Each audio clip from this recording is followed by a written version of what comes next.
삼성전자와 SK하이닉스가 본사 직원들에 이어 중국 현지 채용인들로부터도 성과급 인상 요구를 받고 있는 것으로 파악됐습니다. 중국 바이두와 같은 온라인 포털에서 삼성전자와 SK하이닉스의 실적과 성과급 뉴스가 매일 올라오는 데다 해외 법인에서 현지 채용한 사람들도 본사 직원들의 임금을 알기 때문에 보너스를 더 달라고 요구하고 있는 것으로 전해졌습니다. 현재 삼성전자 시안 반도체 공장과 SK하이닉스 우시 반도체 공장의 중국인 직원들이 대표적으로 성과급 인상을 주장하고 있는 것으로 알려졌습니다. 삼성전자 중국 시안 공장은 삼성전자의 유일한 해외 낸드 플래시 생산 기지로 전체 생산량의 약 40%를 담당하는 것으로 알려졌습니다. 현지 채용 규모는 최소 3,000명 이상으로 추정되는데 성과급 인상 요구에 대해 삼성전자 측은 확인이 어렵다는 입장입니다. SK하이닉스 관계자는 해당 사태를 인지하고 있고 나라별 특성에 맞게 성과급 체계를 운영하고 있다고 밝혔습니다. SK하이닉스 우시 공장은 회사의 D램 생산의 약 절반가량을 책임지는 핵심 거점으로 알려졌습니다. 성과급 파장이 한국을 넘어 중국 등 해외까지 확산하면서 주가에 부담으로 작용할 것이라는 분석도 나오고 있습니다. 증권업계 관계자는 중국인 직원들에게까지 성과급을 올려주면 북미 등 글로벌 사업장에도 영향이 불가피하다며 임금이 높은 미국 반도체 공장의 경우 성과급 비용이 천정부지로 솟을 수 있다고 경고했습니다. SBS 김태원입니다. 삼성전자 노동조합 동행은 오늘 전국 삼성전자 노조와 초기업 노조 삼성전자 지부에 공동 교섭단 참여를 종료하겠다고 통보했습니다. 지난해 11월 새 노조가 임금 협상을 위해 공동 교섭단을 꾸린 뒤 공동 투쟁본부로 함께 대응해 왔는데 그 연대에서 빠지겠다는 겁니다. 동행노조 조합원은 2,400명 수준으로 전삼노 17,000여 명, 초기업 노조 7만 4천여 명과 비교하면 소수 노조입니다. 반도체 부문 조합원이 대다수인 두 노조와 달리 조합원 70%가 가전과 스마트폰 등을 담당하는 완제품 부문 소속입니다.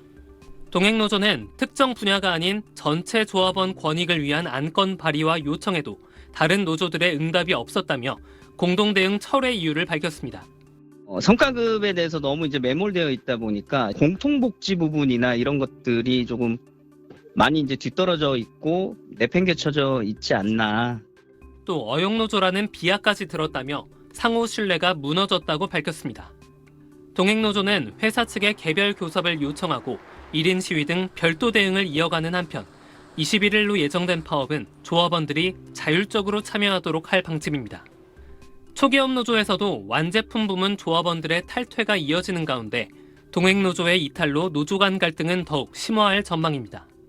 이런 가운데 반도체 부문 소속 일부 직원들이 회사와 함께 취약계층에 소액을 기부하는 약정을 취소하고 나서 논란이 되고 있습니다.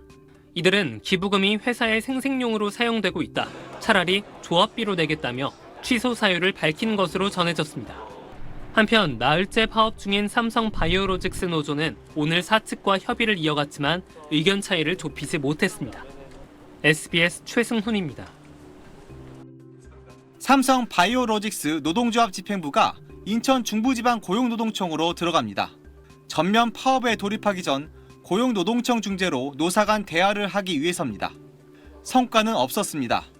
쟁점은 임금 인상률과 성과급입니다. 노조는 평균 14%의 임금 인상과 한 사람당 3천만 원의 일시금 지급, 그리고 올해 영업이익의 20%를 성과급으로 배분할 것을 요구하고 있습니다. 올해 증권가의 삼성바이오로직스의 영업이익 전망치는 지난해보다 13.2% 늘어난 2조 3,420억 원으로 노조 요구대로라면 전체 성과급 규모는 4,680억 원대에 달합니다.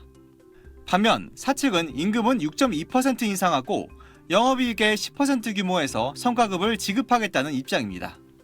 노조는 10여 차례에 걸친 교섭에서 사측이 실질적인 협상안을 내지 않고 그룹 차원의 기준만 반복하고 있다고 주장했습니다. 저희도 20%를 얘기해놓고 그쪽에서도 뭔가 얘기가 있어야 되는데 얘기가 없으니까 삼성 그룹사 가이드에 따라서 나온 결과물로 보고 있어서 저희는 협의를 할 수 없다는. 이틀 전부터 자재 소분 직무 담당자들 중심으로 부분 파업을 시작한 노조는 내일부터 5일까지 총파업에 돌입합니다. 전체 임직원의 절반에 가까운 2,500여 명이 참여할 것으로 추산됩니다. 다만 법원의 파업 제한 결정에 따라 의약품 변질, 부패 방지 같은 마무리 공정 부서는 참여하지 않습니다.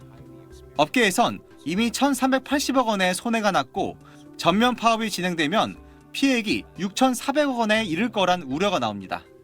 삼성바이오로직스 존림 대표는 부분 파업으로 지금까지 전체 제조 라인의 20% 물량을 폐기했다며 노조와 최대한 빠르게 합의하겠다고 밝혔습니다.